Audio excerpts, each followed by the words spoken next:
ভারতের বিশ্ববিদ্যালয়ে পড়াশোনা করলে কম জ্ঞানী আর অক্সফোর্ড হার্ভার্ড হলেই প্রচুর জ্ঞানী, এই কথা বলা তো নিজের দেশকে অসম্মান করা, ছোট করা। তিনি এমন একটি রাজ্যের অধ্যাপক, মানে সৌগতবাবুর কথা বলছি, সেখানে পড়াশোনার কী মূল্য আছে? অন্যান্য দেশের প্রথম শ্রেণীর যে দেশগুলো পৃথিবীর, সেখানে ওনার তাহলে কোনো মান্যতা নেই। তার উনি নিজেই বলতে চাইছেন উনি যদি আমেরিকাতে থাকতেন তার প্রাইমারি স্কুল টিচার হওয়ার যোগ্যতা আমার ছিল না। আমি পরিষ্কার করে স্পিকার মহোদয়কে বলছি রাজ্যসভা এবং লোকসভার, প্লিজ একটু ভালো চর্চা করতে দিন। যারা এখন অপচর্চা করবে ঘাড় ধাক্কা দিয়ে বের করে দিন।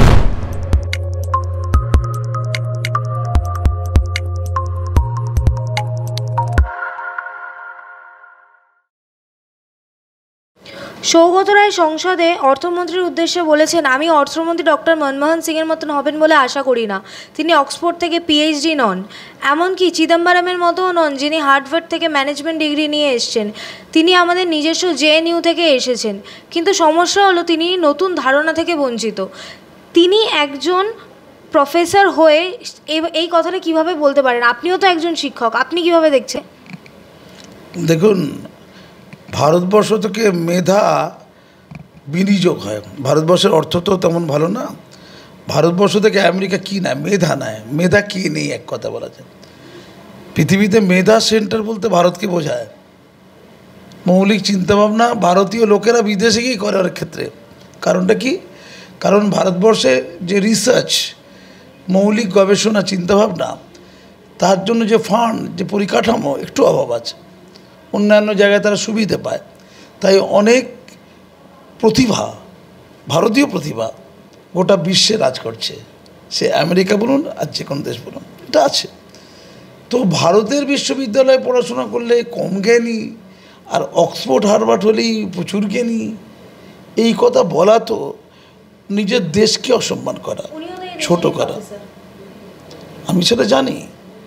আমি যাদবপুর বিশ্ববিদ্যালয়ের এই মুহূর্তে চ্যান্সেলর নমিনি।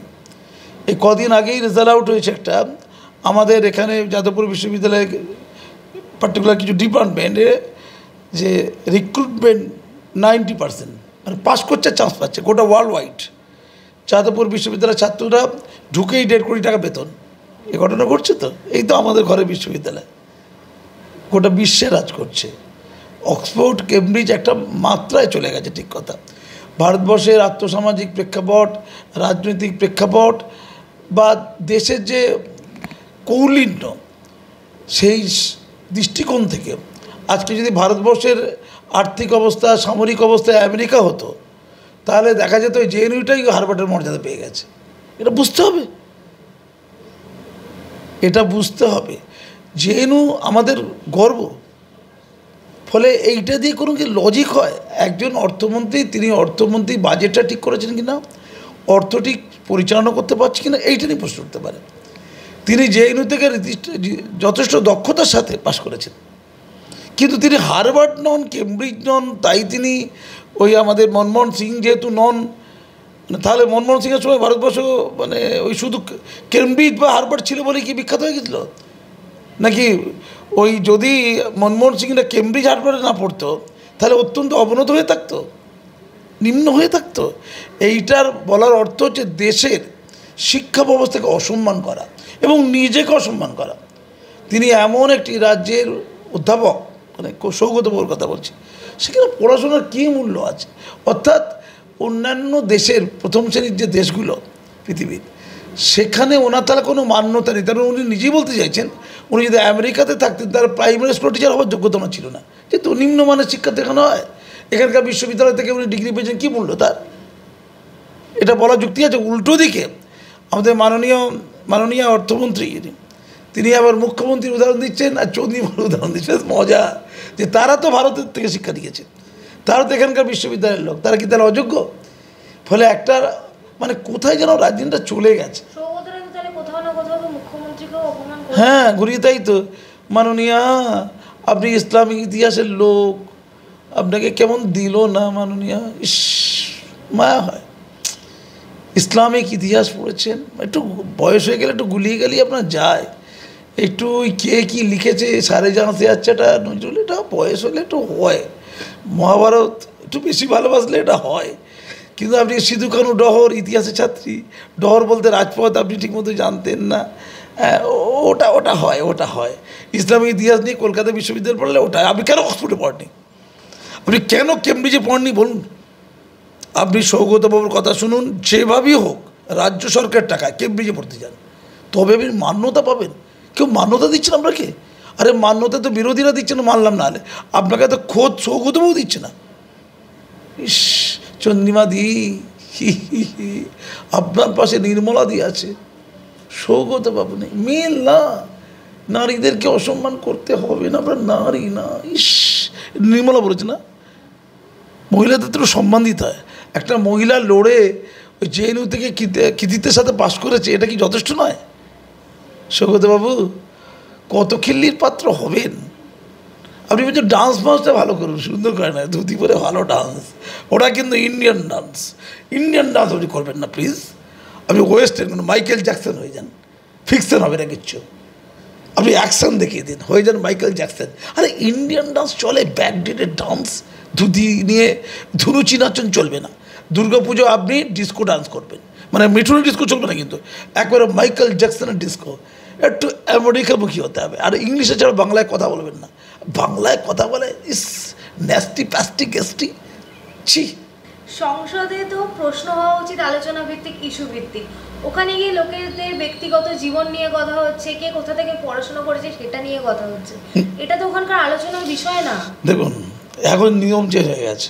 কে কার বউকে নিয়ে পালিয়েছে, কার বউ কোন স্বামীর সাথে সন্তুষ্ট নয়, প্রধানমন্ত্রী বউয়ের সাথে প্রধানমন্ত্রীর কেন এত পরিবার নেই, কেন সৌগতর বউ পালিয়েছে, মানে ডিভোর্স হয়ে গেছে, ওই কী নাম, ওই সৌমিত্র খান। আর এখানে পশ্চিমবঙ্গে কল্যাণবাবু ওখানে তো গেছেন। আবার দীপশিতা কেন কালো, কেন তাকে রাত্রে চিনতে পারা যায় না, কেন রাষ্ট্রপতি অত আদিবাসী কালো কালো, কেমন বিচ্ছিরি, এইগুলো সব আলোচ্য বিষয়।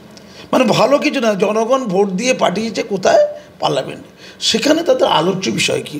দেশে কোনো সমস্যা নেই, শুধু ওই তলায় ওই দিল্লিতে কোচিং সেন্টার আইএস পরীক্ষা দিচ্ছিল, ওই বেসমেন্টের মধ্যে জল ঢুকে গেছে, সব মরে গেছে, 2 জন মরে গেছে, কতজন আহত হয়ে গেছে, কী চলছে সবাই জানে। ওখানে যে জল ঢুকে যারা আয়রন গেট করেছিল, এবার কাকে গ্রেপ্তার করেছে বলুন তো দিল্লি পুলিশ? জানেন কাকে গ্রেপ্তার করেছে? যে লোক রাস্তার উপরে গাড়ি চালিয়ে বৃষ্টিতে যাচ্ছিল, গাড়ি চালিয়ে বৃষ্টির সময় যাবে, জল যাবে, গাড়ি চালিয়ে যাবে না কেন? গাড়ি চালিয়ে গেছে ঢেউয়েতে, ওই লোহার দরজাটা ভেঙে গেছে ঢেউয়েতে, মানে জলের চাপে, সেই জন্য নাকি জল ঢুকে গেছে, সেই জন্য তাকে তো গ্রেপ্তার করেছে, জামিন পেয়ে গেছে অবশ্য, তাকে 14 দিনের মানে দেশটা বুঝতে পারছি। মানে যারা ওখানে বেসমেন্টে এই কোচিং সেন্টার করলো তাদের দোষ নেই, তাদের নিয়ে ভাবনা নেই। কেন তুমি গাড়ি চালিয়ে রাস্তা দিয়ে গেছো? আরে ট্যাক্স দিয়ে, রোড ট্যাক্স দিয়ে সে গাড়ি চালিয়ে যাবে না তো কী করে যাবে? রাস্তা দিয়ে যাচ্ছে তো, তোর জলে যে ঢেউ খেলিয়ে যাবে, আর তুই যে বেসমেন্টে কোচিং সেন্টার করার পারমিশন দিবে, ওটা দোষ নয়। এই হচ্ছে ভারতবর্ষ। আমি অবাক হয়ে যাচ্ছি, পার্লামেন্টের আলোচ্য বিষয় ওইটা, পার্লামেন্টের আলোচ্য বিষয় হচ্ছে ওইটা। কেন বেসমেন্টে কোচিং সেন্টার হয়ে এইভাবে মানুষ মারা যায়? যারা আইএস হচ্ছে তাদের এই দুর্দশা কেন হবে? এই মৌলিক চিন্তা। কেন দিল্লির প্রশাসন, কেন দিল্লিতে প্রশাসন চালাবে একটা সেকশন আর পুলিশ থাকবে একটা সেকশন, হাতে সমন্বয় নেই। এ বলছে বিজেপি বলছে আপের দোষ, আপ বলছে বিজেপির দোষ, যৌথ প্রশাসন, দ্বৈত শাসন। কেন এটা কি চলবে? এটা নিয়ে আলোচনা হতে পারে না। ওর বউ পালিয়েছে, ওর বউ কালো, ওর চরিত্র ঠিক নেই, ওর বউ কেন পালায়, কেন ডিভোর্স হয়েছে। আর ওই আমাদের যে জাস্টিস বাবা, তার ঘরে কাজের লোকও যায় না, তার বউ পালিয়েছে, কত চরিত্রহীন। চরিত্র নিয়ে কার বউ সাদা কালো, এইটা নিয়ে আলোচনা। ইকিরে ভাই, সামগ্রিকভাবে তারা তো শাসক দল হিসেবে যাচ্ছে, সেখানে তো তাদের এই ইস্যুগুলো নিয়ে কথা বলারই কথা। মজা করতে যাচ্ছে তো। আমি তো শুনলাম নাকি ওই পার্লামেন্টে নাকি ছাদে ফুটো ফুটো কিছু হয়ে গেছে শুনলাম। শাসক দল হিসেবে তাদের এগুলো শোভা পায় কখনো? কোথাকার কোন শাসক, কেন্দ্রের না রাজ্যের? শাসক দল কেন? আরে বাবা, জিতে গেছি, কত মজা, খেলা করে জিতলাম, একটু আনন্দ করবো না? এই ওর বউকে নিয়ে টানতো, ওর বউটা কেমন দেখি, তো কিচ্ছু নেই পার্লামেন্টে। দেশের মানুষের কত লোক মরে গেল, হেজে গেল, কত কষ্ট, কৃষকদের যন্ত্রণা, শ্রমিকদের যন্ত্রণা, মানুষের আত্মপীড়িত অবস্থা, রাস্তাঘাট ঠিক নেই, বন্যা কী করে নিয়ন্ত্রণ হবে, মালদা মুর্শিদাবাদ ভাঙনে অজস্র লোক ভেসে যাচ্ছে, ওসব চিন্তা নেই। কেন ওর বউ পালিয়েছে, কেন ওর বউয়ের সাথে বনিমানা নেই, এটা কোনো আলোচ্য বিষয়? কেন নির্মলা পড়েনি অক্সফোর্ডে কেমব্রিজে? কী রে ভাই, এ কী? এটা খিস্তি কেউড়ি জায়গা। আচ্ছা, ওখানে অনেক চোর ডাকাত আছে না, মানে ফৌজদারি মামলা, দেওয়ানি মামলা, খুনের মামলা, ধর্ষণের মামলা, একটু আমাকে হিসাবটা দিন তো। এখন পার্লামেন্টে যারা বসে আছে তারা কতজন ধর্ষণের মামলায় অভিযুক্ত আছে, কতজন খুনের মামলায় অভিযুক্ত আছে, কতজন চুরি চামারি চিটিংবাজি নোংরামি নষ্টামি করে ওখানে বসে আছে। জনগণ জনাদেশ দিয়েছে, কারো কারো নামে দেখা যায় 35টা ফৌজদারি মামলা, তারা বসে আছে। তারা কীর্তি কেউ করবেন, কী করবে? এ তো দেশের গণতন্ত্রের কাছে একটা চ্যালেঞ্জ, লজ্জা। আমি পরিষ্কার করে স্পিকার মহোদয়কে বলছি, রাজ্যসভা এবং লোকসভার, প্লিজ একটু ভালো চর্চা করতে দিন। যারা এখন অপচর্চা করবে ঘাড় ধাক্কা দিয়ে বের করে দিন। উনি কেন কিছু বলছেন না? কে? এই যে এত কিছু নিয়ে আলোচনা হচ্ছে মেন ইস্যু ছাড়া, কে বলছে না?